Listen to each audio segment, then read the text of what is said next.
Banyak orang yang mengenal cryptocurrency, trading cryptocurrency, atau investing cryptocurrency hanya karena FOMO ikut-ikutan. Mungkin sekilas mendengar di tongkrongan tiba-tiba udah ngomongin cryptocurrency. Yang tadinya ngomongin saham, tiba-tiba ngomongin Bitcoin, Doge, BNB, atau yang lain sebagainya. Hal ini wajar terjadi karena kalau kita ngelihat cycle bull run sebelumnya di tahun 2020 sampai puncaknya di tahun 2021, harga Bitcoin bottoming di saat COVID itu sekitar 3.800 mencapai puncaknya 69.000. Apalagi Dogecoin naik ribuan persen secara gila. Mungkin ini yang melatar belakangi happening atau attention dari aset cryptocurrency di masyarakat luas, nggak hanya di Indonesia. Namun, hal ini menyebabkan nggak sedikit atau mungkin banyak orang yang terkena likuidasi, orang yang wreck, atau mungkin bangkrut bahkan di cryptocurrency karena mereka hanya sekedar ikut-ikutan, tidak memiliki landasan dasar atau keilmuan yang matang tentang cryptocurrency itu sendiri. Halo warga YouTube, selamat datang kembali di modul kedua dari playlist Crypto Class Cuan Terus. Ketemu lagi dengan saya Andrianto yang bakal nemenin kalian untuk belajar bareng tentang apa sih itu cryptocurrency di modul kali ini. So, buat kamu yang baru ketemu channel YouTube Cuan Terus, please stop terlebih dahulu, like, subscribe, dan like supaya kita bisa berkembang bersama. Nggak usah basa-basi terlalu lama lagi, kita masuk ke materinya. Oke semuanya, kita udah masuk ke dalam materinya. Jadi, apa sih itu cryptocurrency? Cryptocurrency terdiri dari dua suku kata ya. Yang pertama adalah crypto dan currency. Ini merupakan revolution digital currency yang hadir dalam industri 4.0. Seperti yang kita tahu, cryptocurrency ini sangat unik dibandingkan dengan traditional finance. Mungkin kalian sudah akrab dan menggunakan sehari-hari ya, BCA digital, Dana, GoPay, dan yang lainnya itu dengan sistem centralized, di mana itu membutuhkan approval dari pihak ketiga untuk melakukan transaksi tersebut. Nah, cryptocurrency itu hadir dengan sistem yang sangat berbeda, yaitu decentralized. Hal ini memungkinkan karena cryptocurrency hadir dengan teknologi blockchain. Nah, teknologi blockchain ini merupakan sebuah database yang tidak dapat diganti ataupun dirubah. Kalian hanya dapat menambahkan data dalam database ini, tetapi kamu tidak bisa dapat menghapus atau mengubahnya di masa mendatang. Jadi data yang ada di cryptocurrency itu sangat unik teman-teman. Bisa diakses semua orang, kemudian tidak dapat diganti, transparan, dan meminimalisir kemungkinan untuk terjadi double spending. Nah, balik lagi dengan dua suku kata yang saya bahas tadi di awal, crypto itu artinya kriptografi atau kata sandi, yaitu sebuah teknik menyembunyikan informasi dengan algoritma matematika. Dalam transaksi aset cryptocurrency, kriptografi menjamin keamanan transaksi tersebut serta identitas pengirim dan penerima aset. Dan currency artinya mata uang. Nah, jenis-jenis cryptocurrency itu ada banyak banget. Mungkin kalian hanya mengenal Bitcoin, BNB, Ethereum, Dogecoin, atau yang lainnya. Namun, tahukah kamu, berdasarkan data yang saya ambil dari CoinMarketCap, saat ini kurang lebih ada sekitar 22.932 cryptocurrency yang ada dengan total market cap sekitar 1,1 triliun US dollar. Nah, dari 22,932 aset cryptocurrency itu terbagi menjadi beberapa utilitas atau sektor jenis-jenis cryptocurrency itu sendiri. Sebetulnya ada banyak banget, cuman yang berhasil saya kumpulkan dan kegunaannya itu sering kita jumpai itu hanya terbagi menjadi 12. Cuman pasti ada yang lainnya ya, seperti Metaverse dan lain sebagainya, RWA, Oracle, dan yang lain. Nah, di sini pertama adalah jenis cryptocurrency as digital cash. Yang masuk dalam kategori ini adalah Bitcoin, di mana kalian tahu sendiri, Bitcoin merupakan cryptocurrency pertama dan paling terkenal. Sering juga disebut sebagai emas digital atau gold 2.0. Biasanya Bitcoin digunakan sebagai alat store of value atau menjaga nilai atau hedging inflation. Dan juga beberapa orang menggunakan sebagai alat tukar atau payment. Nah, yang kedua adalah smart contract platform. Yang masuk dalam kategori ini saya rasa Ethereum ya, karena Ethereum dikenal sebagai kemampuan smart contract-nya. sebagainya. Ethereum memungkinkan pengembang membuat aplikasi terdesentralisasi atau dApps dan mengeksekusi smart contract yang sangat kompleks. Kemudian yang ketiga adalah stablecoin seperti USDT, USDC, BUSD, dan yang lain sebagainya. Nah, biasanya stablecoin itu diikat pada aset stabil seperti US dollar. Hal ini untuk meminimalisir volatilitas harga, dan stablecoin juga sering digunakan sebagai pairs perdagangan di aset cryptocurrency. Yang keempat adalah privacy coin. Aset cryptocurrency yang masuk dalam privacy coin itu ada XMR atau Monero dan Zcash atau ZEC. Nah, cryptocurrency privacy ini memberikan prioritas pada anonimitas pengguna dan privasi transaksi. Mereka menggunakan berbagai teknik kriptografi untuk mencapai hal-hal tersebut ya. Kemudian yang kelima adalah blockchain platform. Aset cryptocurrency yang masuk dalam kategori ini ada Cardano dengan ticker ADA, kemudian ada Polkadot dengan ticker DOT. Nah, platform ini bertujuan untuk menyediakan solusi skalabilitas pada jaringan atau aplikasi blockchain yang ada. Kemudian, yang keenam adalah digital asset token. Aset cryptocurrency yang masuk ke dalam kategori ini adalah Binance Coin dengan ticker BNB. Kemudian ada Chainlink dengan ticker LINK. Nah, token-token ini biasanya digunakan dalam ekosistem atau platform tertentu untuk berbagai tujuan, seperti utilitas, governance, atau memfasilitasi transaksi. Nah, yang ketujuh ada fork cryptocurrency. Aset cryptocurrency yang masuk dalam kategori ini ada Bitcoin Cash dengan ticker BCH dan Litecoin dengan ticker LTC. Namun masih ada banyak yang lainnya ya, silahkan kalian research sendiri.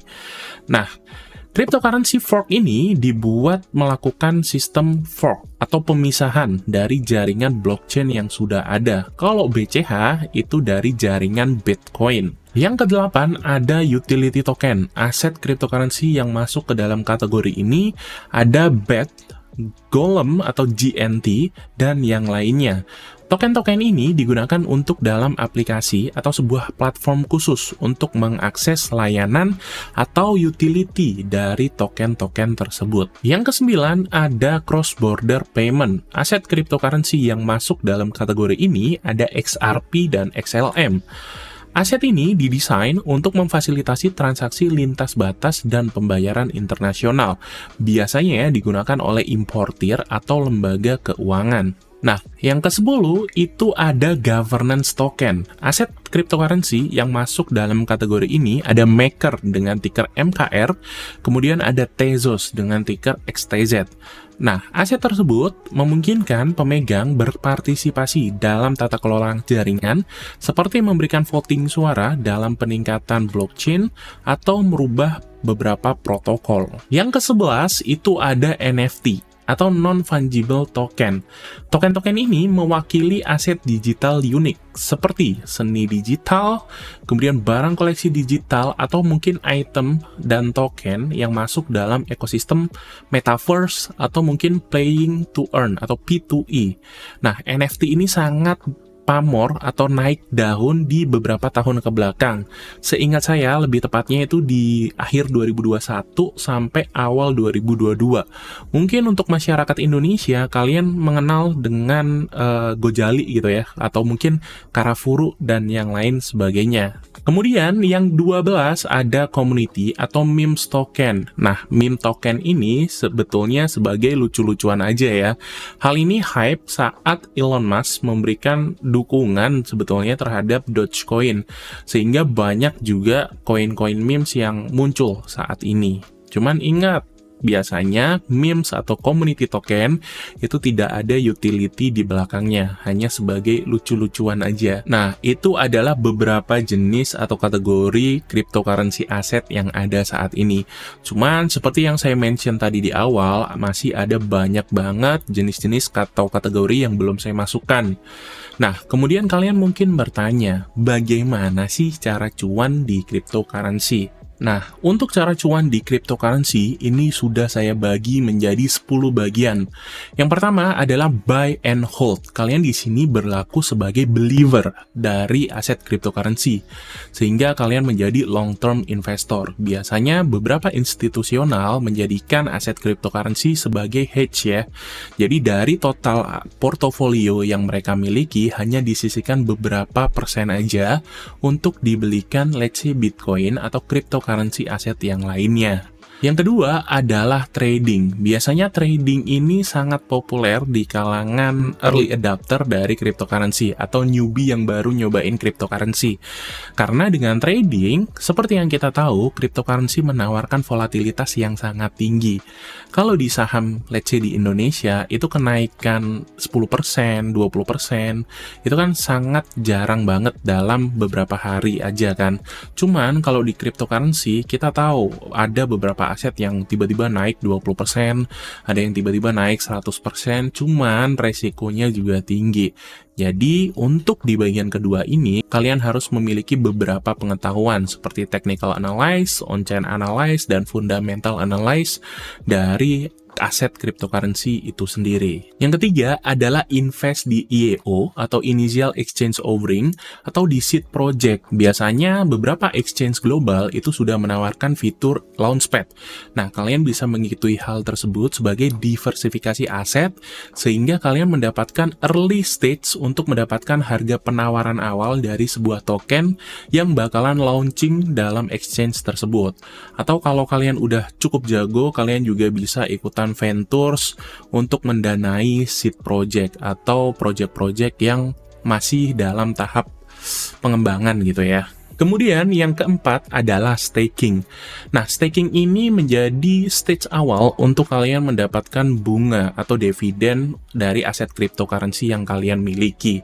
Staking saat ini sangat gampang dilakukan karena kalau kita melihat beberapa exchange, mayoritas itu memberikan fitur earn atau staking. Kalian bisa men-stake aset USDT atau aset cryptocurrency yang lainnya dan mendapatkan bunga dari sana. Hal ini bagus buat kalian yang long term believer, jadi kalian beli, habis itu kalian staking, double cuan gitu ya. Nah, yang kelima adalah mining. Kalian bakal menjadi validator atas transaksi yang terjadi dalam sebuah jaringan blockchain. Hal ini kalian bisa lakukan dalam cryptocurrency aset yang masih memiliki skema proof of works. Yang keenam adalah airdrop. Airdrop ini sangat unik menurut saya, karena kalau kita tahu, dalam sebuah ekosistem cryptocurrency, kalau kita melihat tokenomics-nya, hampir semuanya itu memberikan alokasi tertentu atau airdrop kepada early adopter dari user atau ekosistem mereka. Dan kalau kita lihat sendiri, banyak orang yang hidupnya juga berubah karena airdrop, dapatin jackpot ratusan juta rupiah. Saya tahu sendiri beberapa orangnya kan. Yang ketujuh adalah dividend dan yield farming. Hal ini mirip-mirip dengan mining ya, cuman yang membedakan adalah skemanya. Kalau mining itu proof of works, kalau yield farming itu adalah biasanya di aset cryptocurrency yang menggunakan proof of stake. Nah, di yield farming tersendiri, itu kalian bakal menjadi liquidity provider atau mungkin menjadi validator atas transaksi yang terjadi pada blockchain tersebut.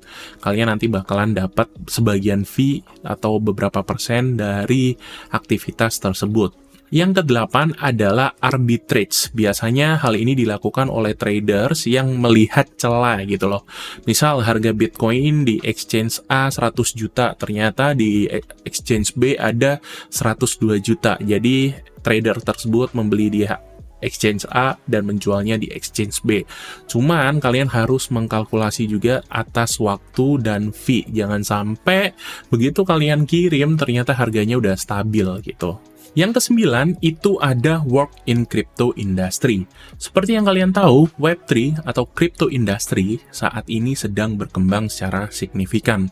Demand dan talentnya di sini sangat jomplang ya, di mana demandnya sangat tinggi, namun talentnya juga sangat sedikit teman-teman. Hal ini menyebabkan gaji di cryptocurrency itu sangat-sangat tinggi. Bayangin kalian dapat gaji serasa kerja di luar negeri, namun kalian tinggal di Indonesia. Hal ini sangat menarik karena kita tahu sendiri beberapa member atau alumni dari kelas cuan terus juga banyak yang kerja di Web3 industry. Termasuk saya juga sedang bekerja juga di Web3 industry sebagai growth partner dan growth marketing juga gitu loh. Nah, selanjutnya yang ke-10 adalah educational content creator. Seperti yang kita tahu, Web3 dan crypto industry sedang berkembang secara signifikan dan pesat. Namun, talentnya kurang, jadi ini masih menjadi blue ocean. Hal ini, jika kalian menjadi content creator, bakal memberikan peluang jauh lebih tinggi di endorse dengan dealing yang cukup gede sih, saya rasa. Nah, itulah dia 10 cara cuan di cryptocurrency. Kalian bertanya bagaimana legalitas cryptocurrency di dunia atau lebih tepatnya di Indonesia sendiri. Seperti yang kalian tahu, beberapa negara udah mengadopsi cryptocurrency sebagai legal tender, seperti El Salvador dan Central American Republic. Namun, kalau di Indonesia, aset cryptocurrency dianggap sebagai komoditas yang bisa dijual belikan atau sebagai alat investasi, bukan sebagai alat pembayaran. Cryptocurrency juga sudah ada pajaknya di Indonesia dan diawasi langsung oleh Bapepti serta OJK ya. So, itu dia modul kedua dari playlist Kripto Cuan Terus. Saya harap kalian sudah memiliki sedikit pengetahuan tentang apa itu cryptocurrency.